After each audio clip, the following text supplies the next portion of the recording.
Hello साथियों, स्वागत है आप सभी का हमारे YouTube चैनल मिस्टर प्रशांत सर पे। मैं हूं प्रशांत और आज हम लोग पढ़ने वाले हैं botany of oil yielding plants. क्या होते हैं botany of oil yielding plants? Oil yielding plants का मतलब यह होता है कि ऐसे पौधे जिनसे हमें ऑयल प्राप्त होता है। तो यील्डिंग का मतलब है, एक तरीके से हम कह सकते हैं, प्राप्त होना। ठीक है ना, प्राप्त होना। तो कौन कौन से ऐसे प्लांट हैं जिनसे हमें ऑयल प्राप्त होता है, इसके बारे में हमारी चर्चा पूरी चलेगी। ठीक है, देखिए, तो सबसे पहले अगर हम बात करें कि ऑयल यील्डिंग प्लांट्स में कौन कौन से ऐसे प्लांट आते हैं, जैसे कि आप लोग नॉर्मली आप लोग क्या देखते हैं, सोयाबीन देख लेते हैं, सरसों देख लेते हैं, ठीक है, कोकोनट ऑयल देख लेते हैं। तो ये जो है नॉर्मली हम कह सकते हैं कि ऑयल यील्डिंग प्लांट्स के अंतर्गत आते हैं।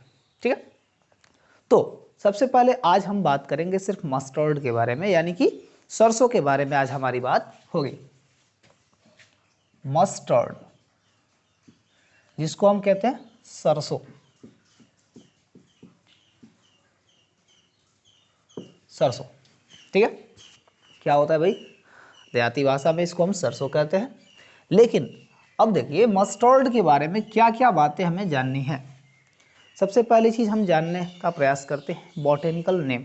क्या होता है बॉटेनिकल नेम? देखिए, बॉटेनिकल नेम किसी भी प्लांट का वह नाम है जो कि आईपीएससी के या sorry Indian union of botanical name के अंतर्गत दिया गया है। ठीक है ना, जिसको हम कहते हैं IUBN, IUBN, जिसको हम कहते हैं Indian international union of botanical nomenclature. ठीक है, एक होता है जिसको हम कहते हैं IUZN, जिसको हम कहते हैं international union of zoological nomenclature. ये ऐसी संस्थाएं होती हैं जिसके अंतर्गत किसी भी ऑर्गेनिजम्स का, चाहे वो प्लांट हो या एनिमल हो, उनका नाम रखा जाता है। एक ऐसा नाम रखा जाता है ताकि उस नाम से पूरे विश्व में उसको जाना जा सके। ठीक है, जैसे कि अगर हम बात करें IUBN, ठीक है, तो ये ज़्यादातर प्लांट के केसेस में देखा जाता है, और ये जो होता है ये ज़्यादातर हमें एनिमल्स के केसेस में देखा जाता है। ठीक है, अब देखिए, तो प्लांट में अगर हम बात करें कि इसका मस्टर्ड का जो यानी कि सरसों का क्या है, तो सरसों को हम कहते हैं ब्रासिका,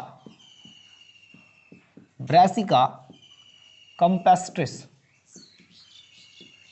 ठीक है, ये इसका नाम होता है। देखो, कंडीशन ये है कि जब भी हम किसी भी बॉटेनिकल नेम या जूलॉजिकल नेम लिखते हैं तो हमेशा दो सीक्वेंस में लिखा जाता है, यानी कि दो पदों में लिखा जाता है। एक जो जीनस को बताता है, और दूसरा इसके स्पेसीज को बताता है। ठीक है, तो जीनस और स्पेसीज को लिखने के समय जब सबसे पहले द्विनाम पद्धति दी गई थी कार्लोस लिनियस के द्वारा, तो उस समय उन्होंने बताया था कि पहला पद जो होता है वो हमारा जीनस को बताएगा, और जो दूसरा पद होता है वो हमारा स्पीसीज को बताता है। ठीक है, अब देखिए, यहाँ पर कंडीशन एक और चीज़ है, जब हम किताबों में छपते हैं, ठीक है, किताबों में जब इस चीज़ को किसी ऑर्गेनिजम्स का, चाहे वो प्लांट हो या एनिमल हो, उसका अगर नाम दिया जाता है तो, और वो भी कौन सा, जूलॉजिकल नेम या बॉटेनिकल नेम लिखा जाता है, तो हमेशा इटैलिक वर्ड में लिखा जाता है। इटैलिक वर्ड क्या होता है भाई? इटैलिक वर्ड का मतलब होता है तिरछे अक्षर में, तिरछे अक्षर में। ठीक है, और अगर हम हैंड रिटन कर रहे हैं, यानी हाथ से लिख रहे हैं या कॉपियों पे लिखते हैं, तो इसको इटैलिक वर्ड के साथ साथ इसके नीचे अंडरलाइन करना बहुत ही जरूरी है। पहली कंडीशन ये है कि अंडरलाइन होना चाहिए, अंडरलाइनिंग होनी चाहिए। दूसरी कंडीशन कि जो जीनस का नाम होता है वो हमेशा ही कैपिटल लेटर से लिखा जाता है। स्टार्टिंग इसकी क्या होती है, कैपिटल लेटर से स्टार्ट होती है, लेकिन जब भी स्पेसीज लिखा जाएगा तो ये हमेशा स्मॉल लेटर से लिखा जाता है। तो जीनस किससे, कैपिटल लेटर से,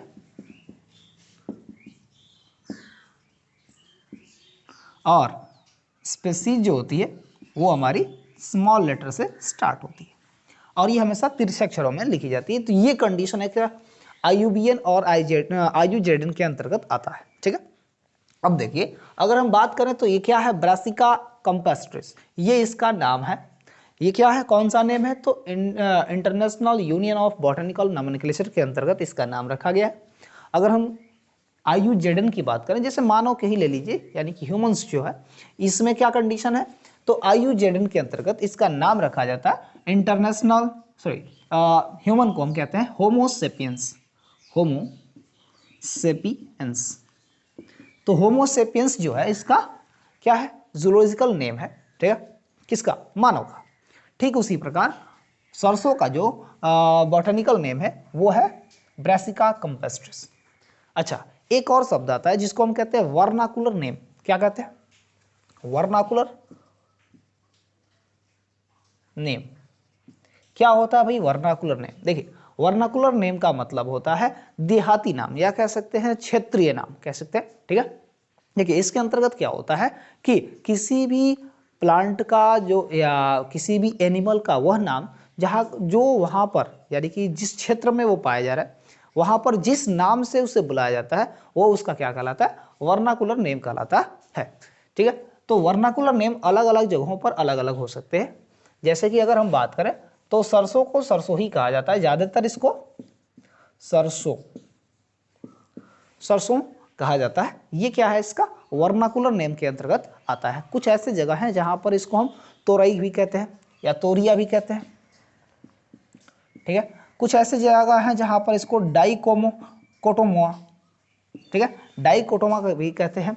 तो ऐसे इसके नाम हैं, ठीक है।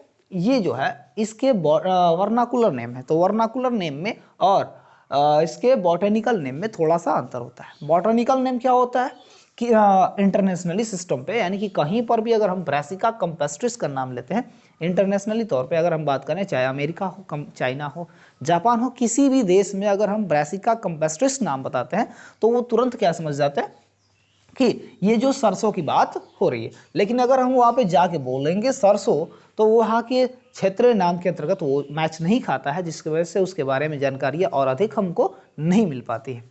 जैसे अगर प्याज की ही बात कर लिया जाए तो यहाँ पर हमारे यूपी बिहार में क्या बोला जाता है, इसको प्याज बोला जाता है। लेकिन अगर वही बात किया जाए कि वो मुंबई में क्या बोला जाता है तो उसको कांदा बोला जाता है।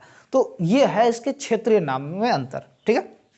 लेकिन जो बॉटनिकल नेम में क्या कहा जाता है, उसको ओलियम सेपा कहा जाता है। तो ये जो ओलियम सेपा है इसको अगर हम बोलते हैं किसी भी क्षेत्र में ले जाए और साइंटिफिक तौर पर अगर इसका हम नाम यूज करते हैं तो ये हम बोलेंगे ओलियम सेपा और लोग इसको समझ जाएंगे।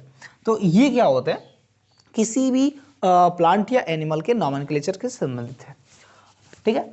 तो मस्टर्ड एक ऐसा प्लांट है जिससे हमें ऑयल प्राप्त होता है और ये बहुत ही कारगर भी है।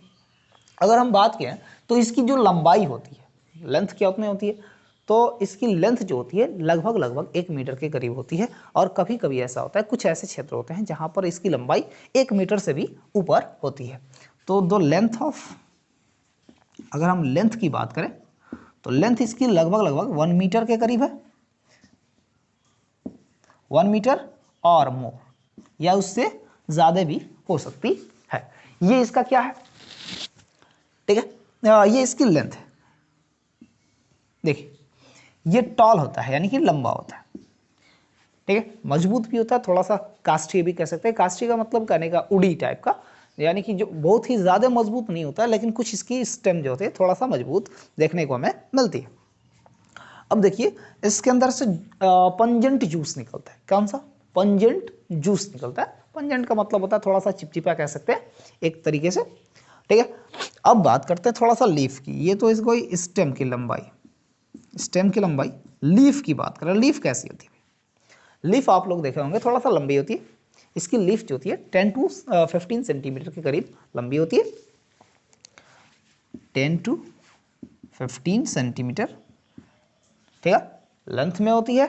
और लगभग वही 10 to 15 या कह सकते हैं 25 सेंटीमीटर के करीब ये देखने को मिलती है।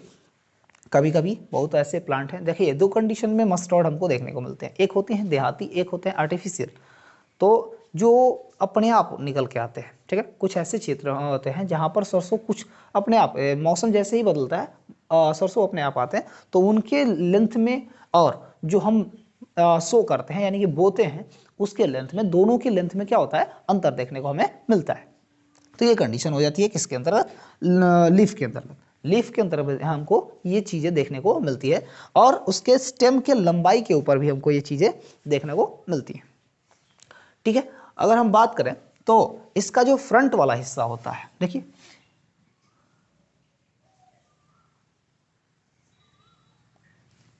ये कुछ इस प्रकार के करीब सरसों का पत्ता हमको देखने को मिलता है। तो इसका वाला जो फ्रंट वाला हिस्सा होता है ये ज़्यादातर गोल देखने को मिलता है, राउंडेड होता है। कैसा होता है, राउंडेड हमको देखने को मिलता है। ठीक है,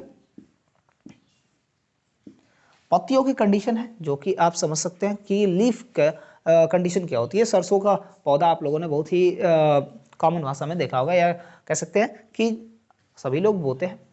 ज़्यादातर इसकी खेती कहाँ होती है, या अगर हम बात करें तो इसके लिए प्लेंटी ऑफ वाटर चाहिए, मतलब इसको उगाने के लिए मॉइस्चर चाहिए। क्या चाहिए, मॉइस्चर चाहिए। मॉइस्चर का मतलब होता है नमी से। ठीक है, तो इनको जितने भी सरसों के प्लांट्स होते हैं इनको उगाने के लिए एक नमी वाले क्षेत्र की आवश्यकता होती है। जैसे कि हिमाचल वाला जो हिस्सा है, हिमाचल प्रदेश का है, बंगाल का है, तो वहाँ पर ज़्यादा मात्रा में इसकी नमी होती है। लेकिन कुछ ऐसे कंडीशन हैं जबकि उत्तर प्रदेश में उतनी नमी की कंडीशन नहीं है, फिर भी यहाँ पर भी उगाया जाता है।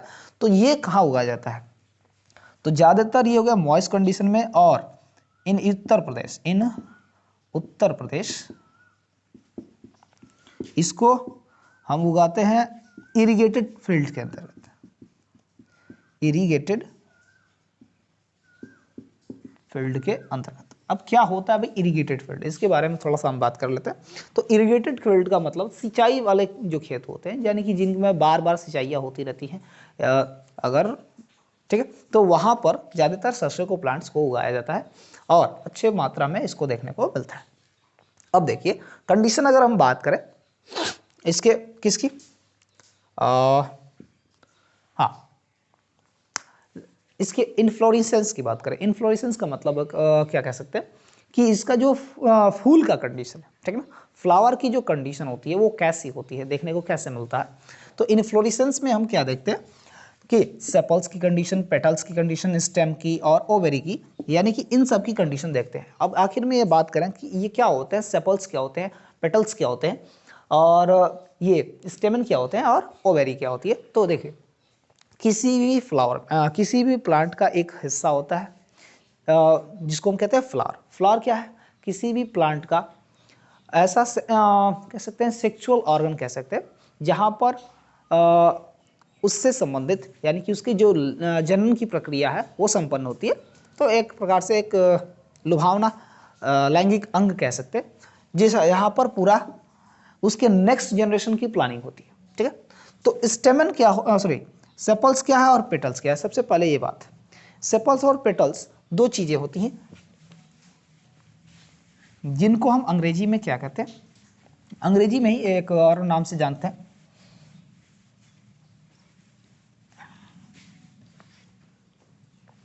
देखिए अगर हम फ्लावर की कंडीशन देखें तो सबसे बाहर जो पौधे होते हैं ये जो है पेटल्स की कंडीशन है। ठीक है, पेटल्स की कंडीशन है।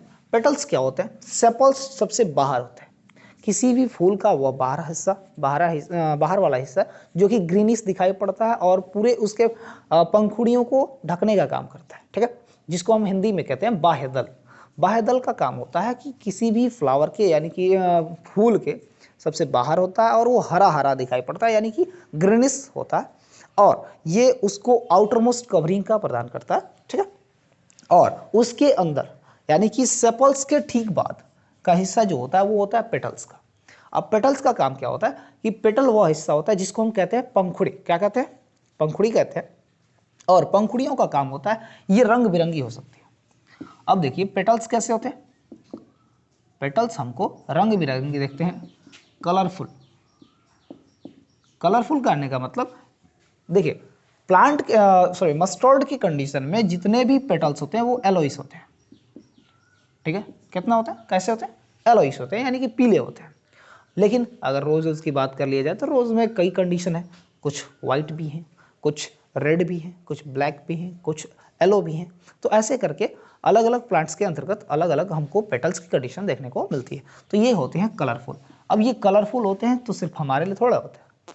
अब इसका मतलब ये नहीं है कि किसी भी फूल का रंग है और कलरफुल है तो वो आपके लिए किया, या कह सकते हैं कि ह्यूमन के लिए, ह्यूमन बिहेवियर के लिए वो ऐसा नहीं होता है। इसका कलर डिसाइड इसलिए होता है ताकि इसमें पॉलिनेशन की जो कंडीशन है वो आराम से हो सके। तो पॉलिनेशन, देखिए पॉलिनेशन क्या होता है भाई? पॉलिनेशन एक ऐसी प्रक्रिया है, ठीक है ना, जिसको हम कहते हैं परागण, परागण कहते हैं, जिसमें क्या होता है कि स्टेमन के अंदर से, ठीक है, स्पोर्स को या पॉलन को ले जाकर इसके स्टिग्मा तक पहुंचाया जाता है। ये कंडीशन होती है पॉलन की।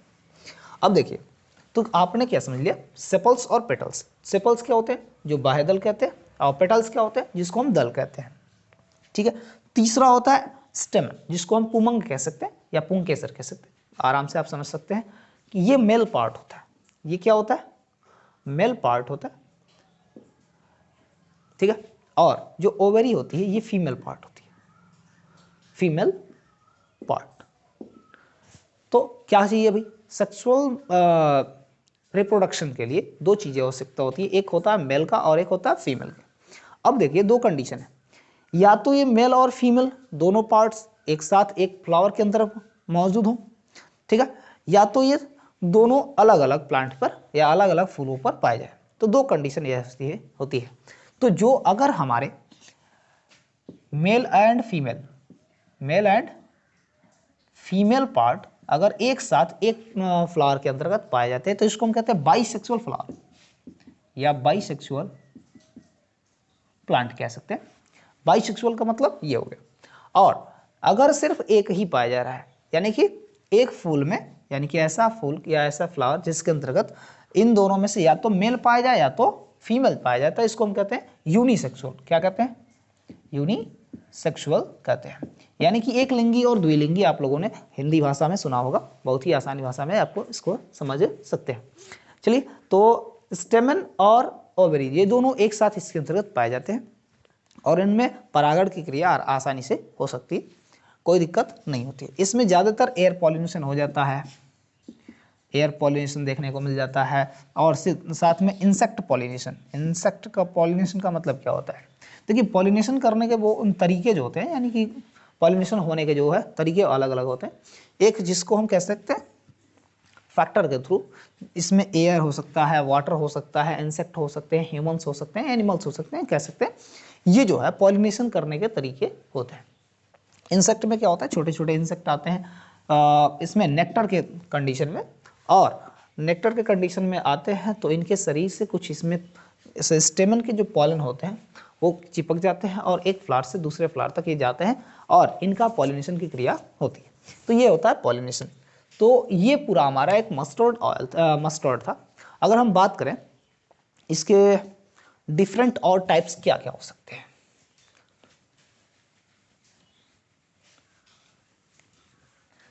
देखिए